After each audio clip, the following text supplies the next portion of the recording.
Good evening once again. I'm Richard Morecroft and welcome to the show where we grind only the finest blend of letters and numbers to serve you puzzles that will keep you buzzing all night. So let's say hello to our two brainy baristas.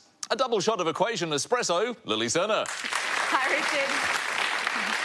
Are you much of a coffee enthusiast, Lily? I love coffee, but I'm, like most students, a strategic coffee drinker. Strategic? Yeah, so I kind of work my way up from cappuccinos all the way to double shot espressos right before exams. Yeah. So you're buzzing for those exams? Yeah. Do you like coffee? I love coffee. There is something about, you know, in the morning in a cafe, bacon and eggs and a latte. See, I would argue that cappuccinos are morning coffees. Oh, no, it's got to be a latte. It's got to be in a glass. No way. Cappuccino. No, latte. Cappuccino. It's got to be a latte. I think we should do the show. Hello, Lily. Hi. And welcome to the long, strong macchiato of the Macquarie, David Astle. What is this, lattes and numbers?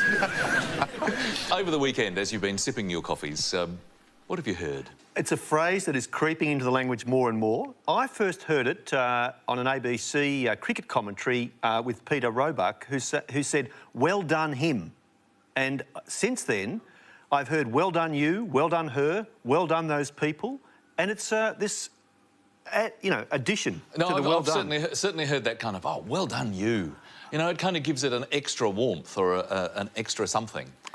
I'm not sure if it's warmth or if it's slightly patronising too. It's almost like it modifies a congratulations. But anyway, I've heard it more and more, so let's try and work out what it all means. Where it's all come from. All right, a nice mystery. Welcome, David. Thank you. And two people who are looking very alert tonight, our contestants. First up, our carryover champion, Mel Cox, a business analyst who regularly hits holes in one. Hello, Mel. Hi, Richard. Now, when we say regularly hits holes in one, you did confess last week that you had actually once hit a hole in one on the golf course. That's right, but yes. The great thing was that you did what we're now going to call a hole in one on the show, which is you got a 9-letter word. Yes, I did. I'm actually quite chuffed about that. I can go home happy now. Welcome here tonight and good luck. Thank you. And Mel's challenger this evening is Had Thomas, a chemical engineering student who would like one day to own and operate his own brewery. Hello, Had. How you going, Richard? Good. And the idea of actually building a brewery and making your own beer, this is not just a student fantasy, it's serious? It is, yes. It's a future ambition of mine to delve into the craft brewery scene, which is becoming more and more prominent in Australia. And how practically difficult would that be to do? Not terribly difficult from a technical standpoint, but financially it's quite an initial outlay. Ah, well, you never know. It might be very profitable, and we hope yes, so. Hopefully. Good luck tonight. Thank you. And welcome. So, a very warm welcome indeed to our two contestants, Mel Cox and Had Thomas. Let's get this week rolling with our first letters game. And Mel, carryover champion, please order first. Could I have a consonant, please? You certainly can. Let's start this week with C. And another consonant? D. A vowel, please. O. Another vowel, please. U. A consonant, please. N. Another vowel, please. E. A consonant, please. G. Another consonant.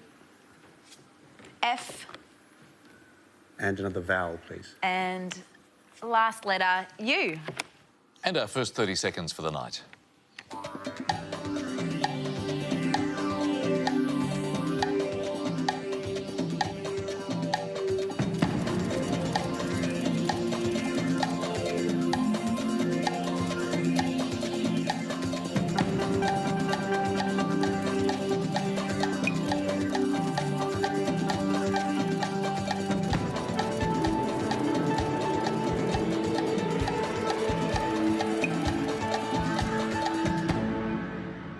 The very first word for the week, Mel. How many for you? I only got 5, I'm afraid. And what about you, Had? 5 as well. 5? OK, let's start with yours, Had. Found. And yours, Mel? Found. Well, you both found it. Let's get you to verify it together. Okay. No problems there, David. Co-founders, both 5 points. A solid start. I could only go one better with a 6, and in fact I found a couple of 6s. One is fondue, that dish of melted cheese or chocolate. And the other is a very Aussie word. You remember I was speaking about duck shoving a couple of weeks ago. And another word to duck shove is fnudge. F-N-U-D-G-E. And that's there in the It's there in the source dictionary. Absolutely bizarre. F and N, what a great start to any word. Nice start to the week as well. And a good start for Mel and Had, 5 points each. On we go with more letters, and Had, your turn to choose. Could I start with a vowel, please? You can. O. Another vowel. I. A third vowel.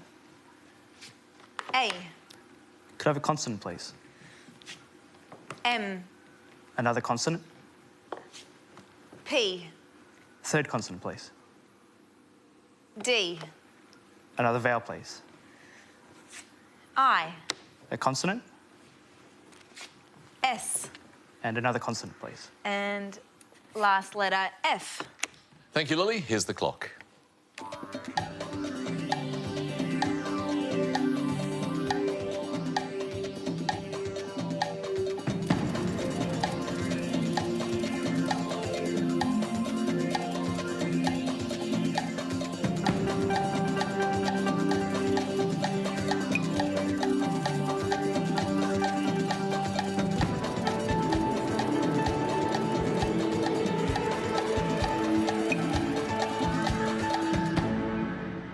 Had, how did you go with your first selection? Unfortunately, only 4.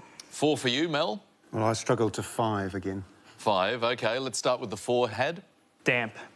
And Mel. Maids. OK, they both sound good, David. Maids is fine for 5. It's one of those mixes that if an L came along, we'd have diplomas and we'd have 8s and 7s, but no E's, no L's. Idioms was the best that I could make, and that was 6, and it's from the Greek word meaning a peculiarity. Thank you, David. Quite a tough mix. 5 points for Mel. Moving right along now to our first numbers game for the week. And Mel, the choice is yours. Could I have 1 large and 5 small numbers, please, Lily? Thanks, Mel. 1 large and 5 small. And the first set of numbers for the week. 10, 1, 6, 7, 3. The large number is 50, and the target to reach is 360. 30 seconds to get there.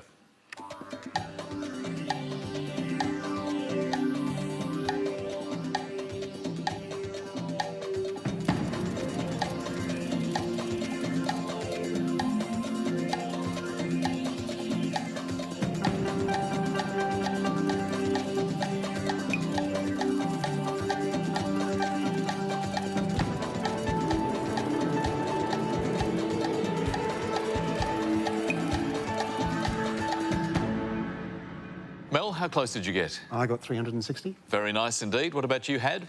Only 366. OK, well, Mel, can you take us through your approach, please? Yes, 7 times 50 7 by 50 is 350. 350. Plus 10. Add the 10 is 360.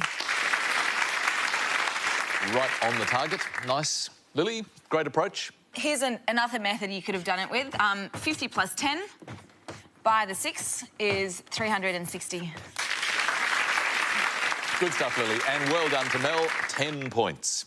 That means that Had is on 5, Mel is now on 20. We're heading for our first little break for this evening, and of course that means your first word mix for the week, and it is word upon. And the clue this time, when it rains on your parade. We'll return very shortly.